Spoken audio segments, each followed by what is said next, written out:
However, I'm essentially, just to cover very basics, I am essentially a 2000 pass out from I am Indore. My specializations or whatever, we never used to call it specialization in that era, but my subjects of interest were always finance, operations, and IT. And prior to that, I'm an engineer. I started my career in IT. Technology basically started off in India, then was in Belgium for 2 years to work with a supply chain major called IT Technologies. It was a big entity then, but then it faded in and just got acquired, but changed multiple hands. It was mainly into supply chain consulting.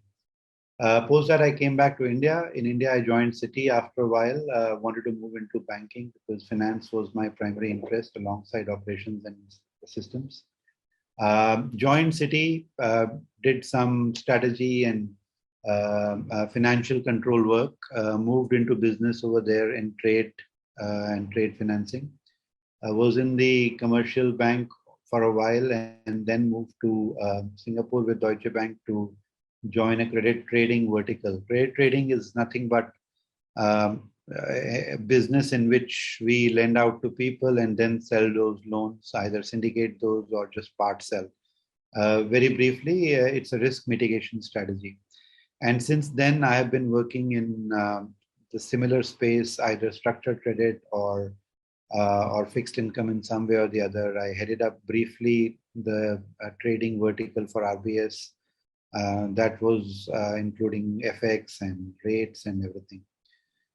Moved over to DBS to head up the DCM space, was with Centrum briefly for 2 years, and since last few months, I am with Credit Suisse as in Credit Suisse Investment Banking within BFSI and sponsor space.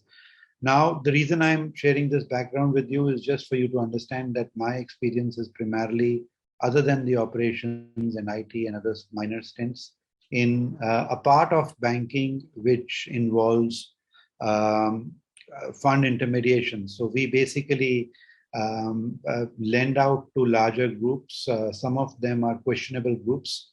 But the reason we are able to lend to them is by giving them, by securing our financing through pretty much all the security they have, cash flows which they can provide. So while I will talk about banking in general and cover multiple aspects, either from my experience or otherwise, and I've been with retail banking also in the past, but my experience, just as a disclosure and so that you guys are aware, is essentially around the part of investment banking, global markets business, where we lend out and sell the loans via risk mitigation. So it's a corporate credit in some way. It is investment banking in some ways. It is more like that part of the business. So I have not been a mortgage guy. I have not been someone who sets up a DSA network for personal loans and so on and so forth. This part, the reason I've specified, I've taken 2 minutes extra here is for you to just understand that. Now, this will be the content of the presentation for next, let's say, 20 minutes or so. And then we will open it up for a fair debate. If any of you want to just pitch in, pardon me, because I can't see the, if someone raises the hand. So please just interrupt and let me know and we can have a chat around that. Some of it will be very simplistic for the experienced ones like Ramesh and others who've been in the business for a while. But this kind of things always sort of enthuse me. What is banking? So I picked up 2 sources from the web, which basically talk about a lot of things. But the way I kind of explain to myself is the last point. It is an intermediation of funds from savers and investors to consumers and asset builders. In a way, and that to me is banking. We could be doing multiple or 1 or 2 or 3 roles within the overall scheme of things. But at the end of the day, all banking is to ensure that there is a fund flow in a well-regulated manner. So if you really see, some of the businesses which involve intermediation are part of heavily regulated stuff like RBI or any of the central banks. Some of it will be regulated by capital markets, and that will be different kinds of different parts of the banking which we talk about. Again, typically just dividing the overall banking space in India, we will have forms of retail or consumer bank, in which you will have all the people you can think of: branch banking, personal loans, mortgages, credit cards, your own personal account, your gold account, your platinum account, whatever you can think of. That is the way I look at it. I've just sort of clubbed them all and put them in retail or consumer bank. The second set is when we sort of bank with the corporates, the companies. This can have multiple sub-parts to it: SME, MME. Some people call it emerging local corporates. There is a form of trade and trade bankers who are part of this business.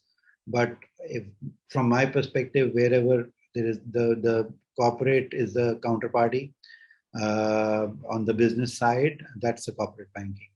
The third section is global markets, where we kind of trade all the derivative products, the FX rates, do your corporate bond trading, provide a market making, underwrite government of India bonds in a PD role. That is all markets. And investment banking, I call it a separate one because apart from that, I work in that specific business, but more importantly, here you are actually trying to allocate the capital to businesses. You have part of equity-based roles here, ECM, DCM, and on all the related fields. Now going over, that's I see bank as a central process wherein this is where all our banking roles we have talked about: consumer, investments, markets, corporates. That is the central vertical. If you look at, it's essentially, and on one side you have savers, which are the liabilities side of the bank. Liabilities of the bank's balance sheet, wherein you will have your equity sitting in PSBs, for instance, you will have the government sitting there. Other than that, you will have all the tier 1, tier 2s, and savers holding the saving deposits, fixed deposits, and so on and so forth.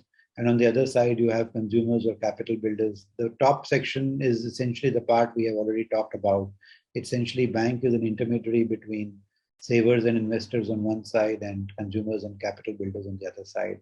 If you just look underneath each of these boxes, savers are essentially all the individuals, wherein people have felt that each individual presents an opportunity. You have HNIs, UHNIs, family offices. Then you have corporates, which are cash-rich bodies, and in the middle you will have all your capital markets. It's a multi-layered black box where you have capital markets, you have MFs operating in this space, you have NBFCs, banks, and so on and so forth. And there are very complex set of internal processes for each one of these entities. And a bank is, by the way, the most complex. And while we go to the next set of slides, wherein all of us kind of get enthused by the current the new age fintechs and all. Please remember that part of the decks are not in favor of the banks because they are forced by the regulators to have extremely complex processes, reporting mechanisms, and so on and so forth. So for any bank, whether old or new, to innovate and to take to technology and newer processes is a difficult one, and part of it is marred by regulatory challenges, compliances. Add to it all the issues which have come because of multiple hiccups like global financial crisis, or after that the LIBOR issues and other issues, which benchmark rigging issues which keep coming up, which makes the processes all the more difficult for these banks to move on to. So while all love for fintechs and newer age, but once those parts of businesses start getting regulated, they will kind of, in my view, become much slower than what they are today. But anyhow, for the time being, we are on the good side of it. On the other side, therefore, of this black box is your individual consumers who borrow. I am a consumer. I have taken a home loan. As a matter of fact, I have moved from one back to the other. I've just moved my home loan recently. You have electronic goods and all the related firms, which, all the related businesses which have kind of built. All the corporates sit here. Pardon, I've just not managed to put it up here. All the corporates who need funding are sitting here. So the way I look at it is I have just divided the whole kind of banking pie or the banking complexity into three large parts. The top part, essentially the middle part, is all the internal processes of the institutions. You have your credit verticals, you have your all the internal reporting mechanisms, your P&L monitors, accounting, all the internal work within that black box is called internal processes in my view. On the right hand side is the origination, where you essentially write assets, and on the left hand side you have distribution, where you essentially generate funds from in order to invest on the right. That's very brief. Main idea of the main focus point for me today was essentially to talk about how has kind of technology been used recently or last 1 decade or so, and how has the same been used to make the entire process easy or the entire business disrupted. So, I joined the banking space pretty much in the early part of 2005, and I have seen the kind of changes which have happened over a period of time. And in the next couple of slides, I'll share some of those and set the ground for the way I view things sort of are placed for going forward. So how can technology help? So now, basis the earlier part of the discussion, we have figured that there are three sections. One is the origination, second is distribution, and third is everything else which falls in the middle of that black box. So in our views, these are the three problem areas where any technology can come in and help us. In my view, therefore, there are just these three areas where a technology can help. You can either have the same in origination, you can either find out distribution. In distribution, it could typically mean liability monitoring. So if I can typically have a system wherein I can get savers online and give me the deposits, that's what I would call usage of technology in distribution, just for our understanding. Similarly, if I can have a tech platform where multiple people wanting a loan or any form of credit come over and share their details and finally process their loans, process their requirements, that will be called usage of technology in the origination. And on the third part, if we are able to make the internal processes more efficient. I had a pleasure to work with DBS, which prides itself with digibank, digital banking. Our CEO's kind of vision was to have a paperless thing, but you'll be surprised with the kind of paper we used to generate. Each of the credit each of the credits when we would underwrite would involve hundreds and thousands of papers. So, so banks are, as I said, are complex. Some of the times they are forced by regulator to keep these papers and get signed off physically. Others are all these legacy issues which people are just not able to get over. So that's how, in my view, technology can help. So here I have, it is just a kind of a discussion. While we won't have, I don't have a lot of slides to show, but I'll try and cover two large cases of technology usage where at least I have seen firsthand how people or how these new age businesses have managed to use technology in order to set up entire business digitally and disrupt a lot of businesses which the banks used to do. So the first one, which I'm going to talk of briefly, maybe a couple of minutes, are the retail loans, the NBFCs. So if you remember, way back in early 2000s, at least that's a time frame which I have also seen. Typically, the NBFCs were non-existent till 2008. Most of the banks were very aggressive in terms of lending out. And we would, while in tier 2 and 3, the banking presence was low, but the only way for an individual or an SME or an MME to get a loan was to queue up in front of the banks and process or provide all the information they need. That information will go to their head offices, regional offices, get the approval process, and so on and so forth. Compare that to today's NBFC, wherein you will typically see, a crazy B or a grade B kind of an entity. I have disclosure here. They are none of these guys are my clients today. So basically, they have early salary, buy now pay later kind of NBFCs, wherein all you need is your credit score is online. for the most retail customers, where it was very easy to kind of parameterize the lending. So, if someone is, for example, on a scale of CIBIL higher than the next level, so that becomes an acceptable credit at a specific price, he has not defaulted anywhere else, and so on and so forth. Multiple aspects, multiple filtration processes are already available, and some of those could get processed pre-hand, i.e., I don't even need that information from any of the clients, or for that matter, those clients have already shared that information with me through some way or the other. For example, we were talking with some people about another app which people are using to pay their multiple bills and so on and so forth. Cred, for instance, the kind amount of data these guys collect on your usage, on your payment history, on your, some of them have access to your SMSEs. Plus, there are apps which allow, in which you can give access to the platform to go through your GST details. Bank statements are kind of parsed in order to arrive at a credit score. So, meaning thereby, whatever used to take, let's say, 2 months or a month earlier.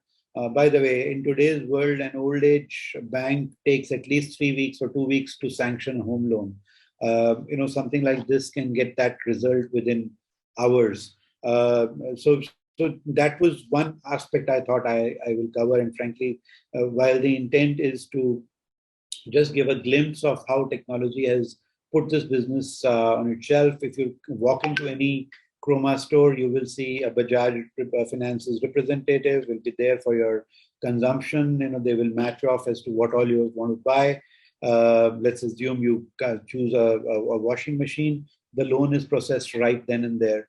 And the kind of loan growth, loan books that have grown for these NBFCs is amazing, right? Just to give you a sense, the total loan book of all the credits put together, corporate credits, personal credits in India, for all the banks and NBFCs will be in the range of about 1.25 lakh crores out of, 125 lakh crores.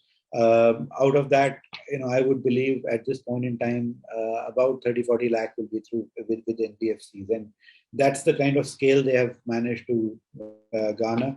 Now add a flavor to, when the processing has become technology driven, the origination has become technology driven, and these guys actually don't need distribution to be technology driven because their liability franchise is kind of still run manually. So to that extent, that is one area where the NBFC's liabilities raising is actually not happening online, or it's not happening digitally. It's only happening physically. So we would typically have a scenario. But yes, that's for the way forward, and part of that I'm covering in the later slides. So that is essentially an area. So just to summarize on retail loans, an area where NBFCs have actually transformed the way the business is done. And you'll be surprised, the way these loan books are getting fatter, and part of it goes into the bank's balance sheet as securitization. It sort of is a win-win for everyone. But at this point in time, while these NBFCs gained and added massive scale in tier 2, tier 3 cities, it's a zero-sum game. All that business would have come to public sector banks or private banks in the pre-NBFC era. But the inefficiency has a price, and I think the business has just kind of moved there. So wonderful usage of technology here. The second aspect where I will just cover briefly and maybe just add a comment or two is within the global market space. When I joined the businesses way back in 2006-07, you'll be surprised to know across all the foreign banks there must have been at least 200 sales people across all foreign banks put together, right, who would sell FX derivatives to clients. These were mainly clients who are SME, MME, even the larger ones, but the larger ones were managed by lesser number of people because the flow is concentrated. And the people like, the corporates like Reliance doesn't really need sales effort at the banks, and it's more like a handoff transactional thing even in that era. So, by the way, and today that 200 has shrunk to less than 20, if I'm not mistaken. It should perhaps be 15. So that is another impact where I have seen firsthand the usage of technology and the kind of efficiencies which it has generated. All the processes which were kind of manual have now moved to technology. Citibank lately has moved all its flows on a central exchange, so it's all automated. It's Deutsche has Autobahn, Citi has another platform, other DBS has another platform. You just connect the clients through APIs. They put in their requirement. It goes to the next stage to the central processing unit. From there, the flows get aggregated and they get passed on the exchange. That's where the settlement happens. No human intervention required. Put it another way, the 200 strong people have been cut to less than 15, and that too are not that kind of for lack of better word meaty rules anymore. So this was the two kind of areas I thought I'll spend some additional minutes. And while I didn't want to bore you guys with the diagrams and the charts, but these two, in a sense, are still happening as we speak. You will see a lot more credit type platform coming up, offering you loans without much of a thing. So what happens next? The way I look at it is, and frankly, here in what next, which is the future, this is something which is very close to my heart. But before I come to this topic, my view is, in another 3-4 years, we will see a huge amount of growth in more of these neobanks, the Googles and the Amazons of guys trying to put immense amount of books and credit out there directly or indirectly. Even now or even earlier, they used to, because they had a huge treasury which would typically buy off securitization products, therefore being a distributor end of the credit. But even going forward, the way to look at it is, even RBI is considering formation of these neobanks. We have seen entities like Navi spring up from nowhere. Within 1 year, they have a hugely successful mutual funds. Well, of late, there have been some changes in leadership there. So my view, technology is going to just sort of change the way most of these banks do business. The obsolete ones are going to find extremely difficult to catch up in terms of keeping the value creation with them. So if you look at any business activity, there's a value creation and then there is value enhancement, and then you capture the value within your system. If you create value worth 100, maybe 80 out of that you're able to capture on your systems, and 20 gets leaked away or somebody else takes it, or competitive pressures, right? Now, in my view, and the older banks will not be able to innovate. The way the newer banks came in, HDFC, Kotak, in maybe 20-25 years ago, Yes Bank, and they ate away the share from public sector banks. Now I see a lot of that same thing to happen to these private sector banks, because they've just not managed to innovate digitally so strongly. So the way to work it is, especially on the retail space, I would believe there will be consolidation which will happen. You will see a lot lesser players going forward, but that will also mean they're becoming stronger and stronger, because these are technology-led platforms. They don't need, so if for 100 loans or 100 processing, they need 3 people. For 1,000 also, they would need 3. For 10,000 also, they would need 3. So typically, that's where I see the future of at least the retail side going on. On the corporate side, that's where I have worked last 15 years or so. And I find the corporate credit process extremely inefficient, right? So if I were to just pick one use case and, in the event of time, in the interest of time, I couldn't really make it very detailed. But for the next 3-4 minutes, we'll just talk about how a loan in India gets originated. And, instead of picking up a corporate situated or located in, let's say, a Mumbai, Calcutta, Bangalore, Delhi kind of a setup, imagine someone is set up in Nagpur, Jodhpur, Jaipur, even a city like Jaipur, which is the state capital, or any other tier 2, tier 3 city. Just imagine how the loan kind of gets originated. And typically, you'll be surprised to see that there are tons and tons of business opportunities which nobody is able to cater to at current point in time, because of serious lack of interest of the banks and NBFCs in the corporate space. Most of them have chosen to focus only on the retail last few years, as we have all seen. So institutions like Axis and ICICI have kind of lagged behind in terms of performance because there were huge NPA pressures. Coming to the current scenario, therefore, if you have a corporate sitting in Jaipur and needs a fund, let's assume a factory, good performing business, 15% EBITDAs, you'll be surprised to know the kind of debt they have managed to raise, really limited. They're pretty much running on working capital only from some of these banks. They're mainly equity-led, own funds placed. Now imagine that guy has to put another assembly line for which he needs 100 crores. Typically, any guesses, but just to sort of cut the whole thing short, the only thing which that guy knows is a friendly CA who's either a next neighbor or a guy who helps him in his tax filing or an accountant. These guys are not, they don't hire from IIMs, they don't hire from the best of the colleges. The kind of people who get hired there are, all from those cities. So the kind of connects they have are limited.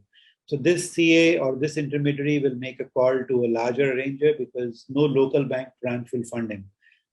I've still taken an example of Jaipur, but even Jaipur corporate office, SBI, will not be able to process this kind of a loan.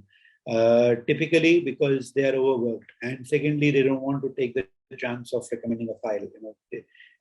So typically what happens is this accountant of his will call a mini arranger or a small arranger in Bombay. That small arranger will take him to a larger arranger. That larger arranger will syndicate this loan. Any guesses on the kind of time frame which this whole process takes? And I've just put on the right, is at least 6 months if the corporate is lucky. It could go all the way to 12 months if you have typical inactivity of banks in between. It could even take longer, or the process might not even happen. The promoter might just take a loan against his property and just put that. But pure play corporate loan in this country takes at least 6 months to happen. And the kind of fee or leakage which is involved here, because you will have a scenario that the local friendly CA will charge him 1.5%, the arranger will charge him 1.5%, and another 1.5% shall be earned by the bank or the NBFC. So the least leakage you will see here is 5%. I see this whole process going through a huge transformation. People who track this space will be able to tell you there is one large platform which is currently trying to digitize this entire space for working capital and securitization kind of products. That's Vivriti's cred. Again, market knowledge. They are a client, but this is just market public knowledge. And I'm also aware of another friend who's trying to build out this use case in a actual scenario. It's at a concept stage, but I've taken liberty to share this use case with you. So at the end of the day, I would like to, I think this is pretty much it from my side, but I would keep it at this page in case anyone has a view, thought process. This is how I had sort of thought of doing the initial part of the conversation at my end. Happy to kind of open it up to a general discussion, Q&A, or whatever you guys like. Excellent, Rohit. I would just like to add these 2-3 points. Now, Rohit has given a very broad and, a very unique view. Most people do not get to see this view.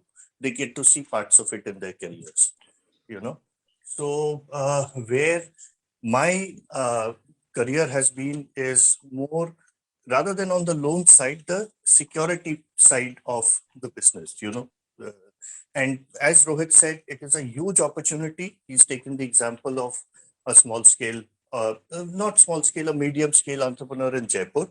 He's talked about the platforms. And see, to put these things in perspective, 1991, when the reforms happened, public sector banks gave 90% of the credit needs of this country. And this is just public sector banks. In 30 years or thereabouts, what has happened is public sector banks, private sector banks have come in, below them NBFCs have come in, and below them fintech lenders have come in, and together all these other non-public sector banks together own more than 50% of the lendable resources of this country. See, in 30 years, it has been such a huge change. Simultaneously, what has happened is, and earlier, 90% were through loans. Now, loans are a bilateral contract. All that, or a large part of that, has moved to the capital markets through securitization, as Rohit mentioned, through NCDs, through preference shares, all these other instruments which go from one end, from a pure debt instrument to equity instrument. I'm including common share equity raise in this. See, at the end of the day, the credit needs are both equity and debt, and shades in between. So these two huge developments, this has transformed. Who would have thought in 1991 that the non-public sector banks would own more than 50% of the lendable resources of this country and actually lending there, Now there are cycles in these, as Rohit mentioned, many of them have moved to the retail side, the credit side, but now that is facing some resistance because of all this COVID-related issues. People are starting to come back to corporates. Corporates have had a previous NPA cycle, but all that has been watered down. You're getting in capital. So that turnaround is happening. So I just wanted to leave with these three thoughts, the share, and as Rohit said, inefficiency breeds newer and newer forms, and, they will come in to transform that sector. So, public sector shrinking, a large part of the lendable resources going to the capital markets. And third, of course, is the rise of these fintech lenders, and then you'll have neobanks and these things which are in the works, at least in the planning stage from regulators. So it's been such a big transformation that anybody, knowing the banking sector, say 20, 30 years back and coming in today will be, will find it totally unrecognizable. I agree. That's what I wanted to add. Thanks, Ramesh. Thank you so much. I think so. Animesh has been trying to say something. Animesh, please go ahead. Sir, I had worked in Bank of India since last 9 years, and my most of the experience is in branch banking. So I am a little bit low knowledge about securities and all that aspects, but Right. I can share my knowledge about this credit and retail credit also. So when I joined the bank, the retail portfolio like home loan and other loans, they are all on paper based. But after 2013, the bank had changed a new software, and then we process these retail loans on that. Simultaneously, the MSME loans are also onboarded on that software. Wonderful. So yeah, so we are having some less paperwork, and these also affects. Yeah, sir. And in last couple of years, the bank has moved our audit portfolio on this portal also, because audit was a very tough job for reply to us in our internal audit part. So they are huge of bulky files and all that things. So they make it on technology side and move it on digital platform. So we have to work a less on that. Sir, I want to say that after this COVID period, the public sector banks had decided to launch some new products for our existing customers, which were very easy and less paperwork to do with them. So for example, our MSME customers are having some 2 crore or 5 crore of advances CC limit with us. Then whatever outstanding they are having, the bank had just put 10 to 20% of financial assistance to them. So it is easy for them during the COVID pandemic, and easy for our existing customers which are having salary account with us and a pension account with us. That's all, sir. Ritesh has a question he has raised. Ritesh. Yeah. Hi, Rohit. Ritesh here. I'm from the 11-13 batch. Wow. And currently working in RBL in the corporate and institutional banking.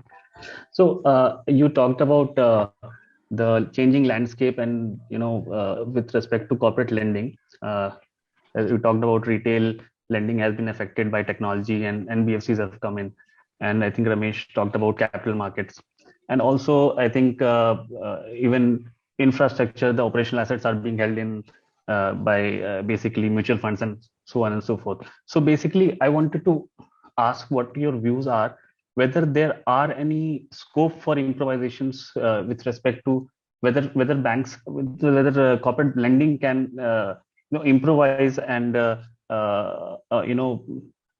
better at it, or do you think the size of the pie has reduced for corporate banking as a whole? Is there a structural change, or is there something that corporate banks can do to have growth going forward?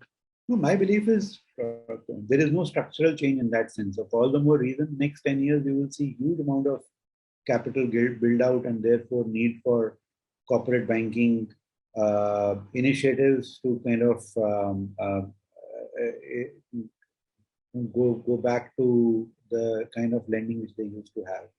So huge amount of scope remains. The only thing is, when we talk about usage of technology, I do believe ultimately, most of these banks, why do they need to maintain such heavy, let's say, workforces? Each of the banks maintaining kind of relationship or account managers for different accounts. Some of them don't have much of size. The only reason they are able to do it is because they have balance sheet. Now, there was a shift in the US, which happened, in I think in late 80s, 90s, and till 2000, early 2000 also. See, banks have a strength that they hold the balance sheet, right? That's the only strength they have. Other than that, if you really look at it, the kind of the structure makes them inefficient. The number of people they have, the kind of various departments they need to have. So my belief is, as a public sector bank or as a large bank with a balance sheet, I don't need a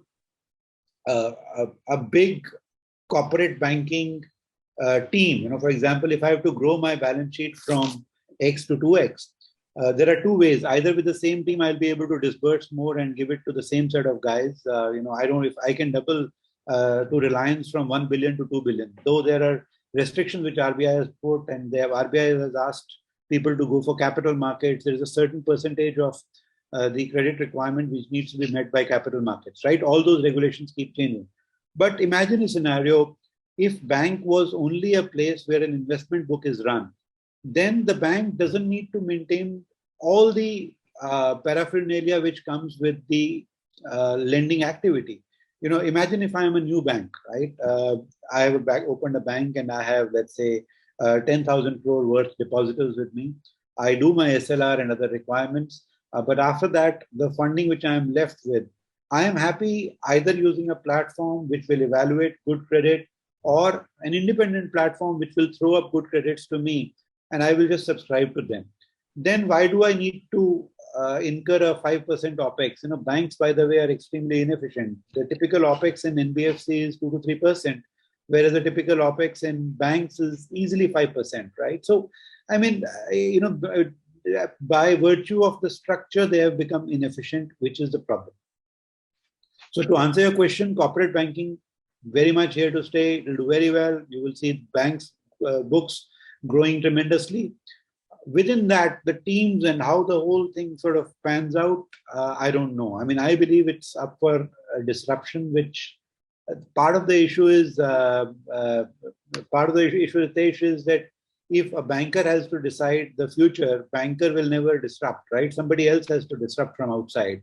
Therefore, no real institution is able to reborn itself in time. We have seen Nokia getting extinct because some other player from outside came and just redid the business. Similarly, Sony, the Kodaks, right?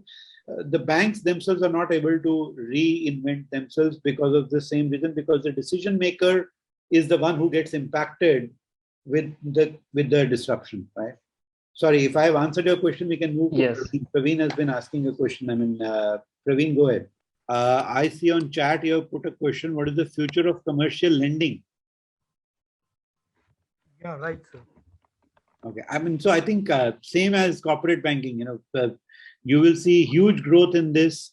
I believe with the time, the capex build out is likely to kind of start, in my view. But that said, the topic was essentially the use of technology in the space, and I believe it is tremendously beneficial for any large institution, bank, commercial lender, or a corporate lender to try and kind of systemize, use the data-driven, decision making in order to reduce the OPEX significantly. I think Rohit, now we will stop this Yes. discussion. Otherwise, we'll have a lot of things to discuss. But before we close, I just wanted your thoughts on this one. Is it possible that for the banks to sort of buy out some of these companies and then use it as a new growth area? The ones which are into fintech, maybe corporate banking or retail banking. So that's happening. In fact, there's a large NBFC. So that is this is part of the discussion which I know because of, and there are certain confidentiality around it. But just to briefly cover in concept, there's a large NBFC which is currently looking to merge itself with a bank. And most of the newer, the smaller NBFCs, even the larger ones, 10,000, 15,000 crore book size, they are currently looking to find a partner in bank. See, because what banks get you is an ability to cheaper liquidity, cheaper capital.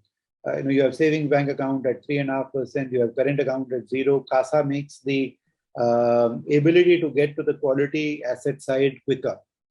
Now, yes, what I have told you is an NBFC looking to merge with the bank. The reverse is also absolutely possible. A lot of SFBs right now are trying to, small finance banks are trying to get their growth engine right through the NBFC model. And there are a lot of opportunities in those merging with the banks. But I think your question is whether a large commercial bank or a public sector bank can do this. They can very well do it, but the reason they are not able to do it is because of the bureaucracy and the kind of delays in the decision making. They feel that they don't need to do that. Still, again, the question is, if a decision maker is at the PSP's helm of affairs, now what they have to decide and see that I'm going to acquire some model and which will significantly change the way I do business. Nobody wants to do that. Otherwise, large banks can themselves set up so there has been some regulatory push, by the way, just to cover briefly. RBI has come out with secondary loan trading platform, and it has come up with APLMA style singular platform discussions in which all the banks will be able to come together and have a model to interact among themselves and with the clients. But like all RBI efforts, we don't know whether this will just fizzle out. Some of these talks are very good, very meaningful, but they don't see the light of the day. But yes, if some of these banks are able to come together, use their balance sheet effectively and have a platform in front or some fintech angle in front, it will be something which will do very well to them. Thanks, Rohit. Thank you. Aditya, if you can just wind up. Sure, sir.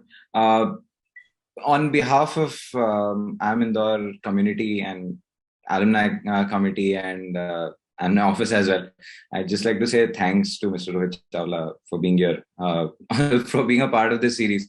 To every alum who's been there with us, giving the knowledge and sharing their insights with us. It's a wonderful experience listening to you guys and then hearing you out what experience you've shared. So thanks a lot, sir. Thanks so much, Aditya. Thank you. Thanks, Rohit. Thank you, sir. Thank you so much. Anyone who wants to reach out to me, just reach out. Thank you, sir. For any pending discussion.